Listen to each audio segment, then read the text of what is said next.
ए फेकाड्या, इंटरव्ह्यूसाठी ती मीडियावाली लोक आलेत बघ. तुझा कालचा 12 फुटी मगरीचा थरार सांग आता त्यांना. आईच्या गावात मामाच्या इंटरव्ह्यूसाठी मीडियावाले आलेत होय. काळू मामा इंटरव्ह्यू देताय ना? मी काय घाबरतोय का काय इंटरव्ह्यू द्यायला? देतो की मग.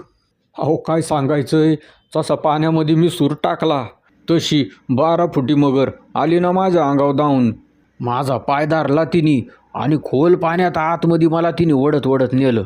मी तर लय घाबरलो पहिल्यांदा, पण म्हणलं नाही, पाण्यातून जर जिवंत बाहेर यायचं असेल तर मगरीशी 2 हात केलेच पाहिजेत आपल्याला.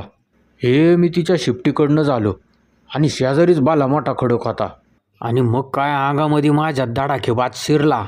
हे दिय दानादन दिय दानादन दिय दानादन. खडकावा फाटल्यावर असा काय मगरीचा थरथराट झालाय म्हणून सांगू. रक्तच रक्त, अख्खी नदी लाल झाली होती. सगळा गाव नदी लोटला.